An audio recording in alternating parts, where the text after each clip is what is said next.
Photo by Tom Pennington, Getty ImagesIt over. The Dallas Cowboys spin out of the 2018 season in Los Angeles, failing to put up 9 points to advance to the next round. The 30-22 loss to the Rams said a lot about their boys, particularly about who and what they are, but most importantly, where the team is stacked against the elite teams. Decisions for 2019 are already underway. Before we dive into the offseason, thoughts on future NFL draft picks and free agent pickups, we need to take one final dip in the 2018 pool before getting into the new Cowboys season. So, here we go. Here are 5 opinions, thoughts of mine following the divisional round loss to the Rams. Bo Scarborough. Bo, you say? Yes, Bo Scarborough. Remember the last pick, 7th rounder, the Cowboys pick out of Alabama. Why bring up the guy who the Dallas Cowboys cut and ended up with the Seattle Seahawks? Here's why. MRC, Jay Anderson saved his career pro day for the Cowboys, running all over the stingy defense on 23 carries for 123 yards and 2 scores. He dominated the Cowboys, and there's nothing else to it. It was Anderson, not Todd Gurley, who owned the spotlight. I sorts of wished Ezekiel Elliott had that compliment in Bo Scarborough throughout the 2018 season. For one, it would save miles on Elliott's odometer, extending his bursts and not to mention, his career down the road. Anderson was what we thought Scarborough could and would be. Next, 5 final thoughts on the Cowboys' 2018 season.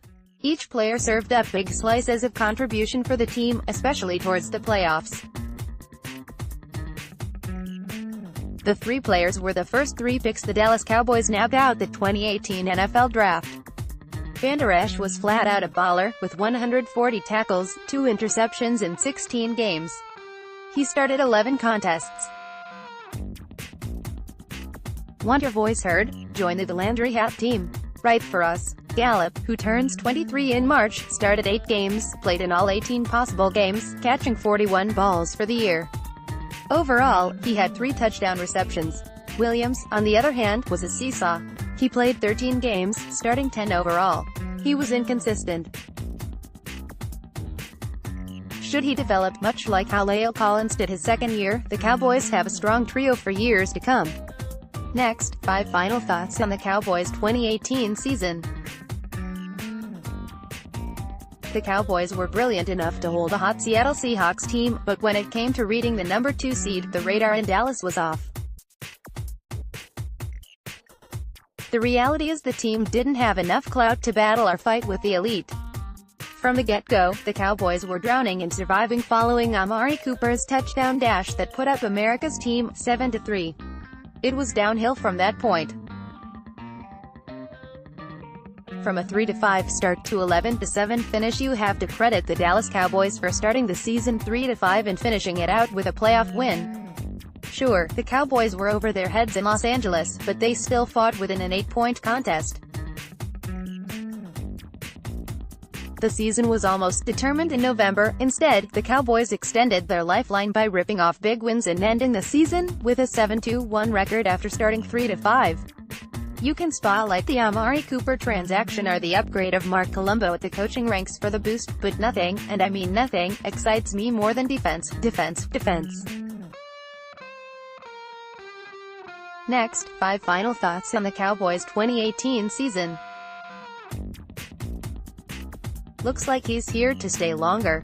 Along with Garrett comes Scott Linehan, who will likely report for duty in 2019, so, the Cowboys finished 11-7.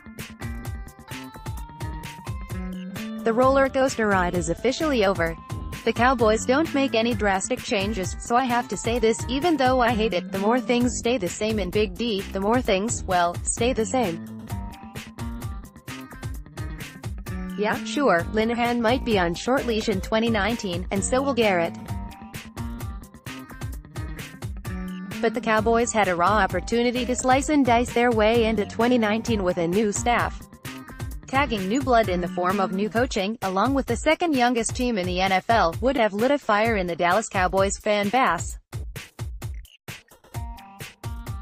Next, Dallas Cowboys 5 free agent targets in 2019. Instead, the Dallas Cowboys are and will be who we thought they were.